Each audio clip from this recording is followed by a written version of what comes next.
But so basically, Chris and I have been married 19 years, and about 9 years ago, that's our son, Oakley, Chris came home, and he was carrying a cardboard box. And I'm sure there will be many people in this room that have experienced this in their life. And he comes walking in the door, and he puts the cardboard box down, and I'm like, hey, what's that? And he says, I got fired.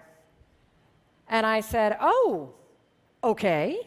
No problem. And I went right into cheerleading mode, right? You know, I'm an executive coach. We got this. No problem. The recruiters are calling. You'll go to the competitor. Not a big deal. Da, la, la, la, la, la. And he said, no. I said, what do you mean no? He said, I'm not happy. I just don't want to work for a company I don't believe in. I don't want to get on a plane to do a PowerPoint for a product I don't care about. I'm really unhappy. I'm not going to go back to work.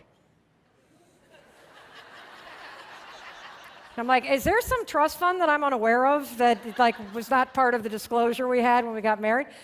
And I said, really? And he said, yeah, really. I'm just going to figure out what I want to do. And so I looked at him and said the most famous lines of our marriage. I said, listen, cover the kids' ears.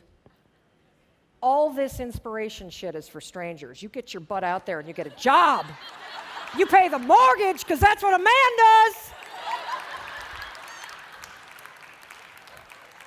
And by the way, this is what I looked like at the time.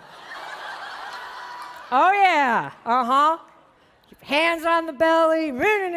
And Chris said, no, I'm not doing it. I'm miserable. And so I said, okay. And I put the house on the market to call his bluff.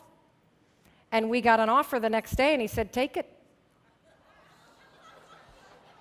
That's not how this was supposed to go. And so I was supposed to scare you with my attitude. And he said, take it. I'm serious, Mel. And I realized, holy cow, he's doing this.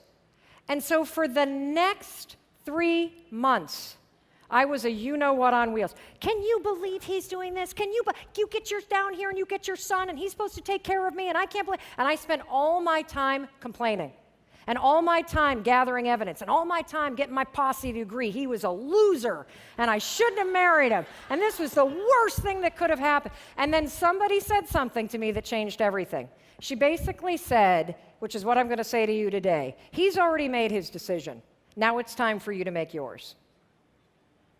And you can either be the big B that he did it in spite of, and let's roll the clock forward, shall we? Let's roll the clock forward 2 years, and let's see what your marriage looks like if all you do is complain about him and gossip behind his back and build evidence that he's a loser and a failure and a this, that, and the other thing. How's that turn out for you? You getting what you want, Mel? No. Well, what do you want? Goes back to our question, right? What do you want? In any single situation, a sales meeting where you've just measured somebody and you want them to buy the suit. A meeting at school where your kid is a teacher you can't stand and you want him or her to start adjusting how they treat your kid. If you come into this like an emotional freight train, you ain't getting anything. It's when you got to pull back and be like, okay, let me think about this strategically. How do I align what I'm doing and force myself, even though I want to strangle him right now, to be amazing? And so for the next 3 to 6 months, I did something that's very hard to do, which is what you're going to have to do if you want to sell anything, if you want to grow your business, if you want to recruit people. I had to wake up and fake it. I had to wake up and pretend like starting a restaurant, which, by the way, you've never worked in before, whoops, is the greatest thing ever. I had to cheer him on. I had to become his biggest fan. You want Jay Hilburn to work for everything that you dream about, you got to become a fan. You got to be a cheerleader. And if you don't feel like it, you got to fake it. All this guy wanted to do was have pizza restaurants. Now he's got 6 of them. Yes. Where is Chris? I don't know where he is. I think that was his whistle. But, you know, the thing that I'm the most proud of in my life, of all the fun stuff I get to do, is my marriage to Chris.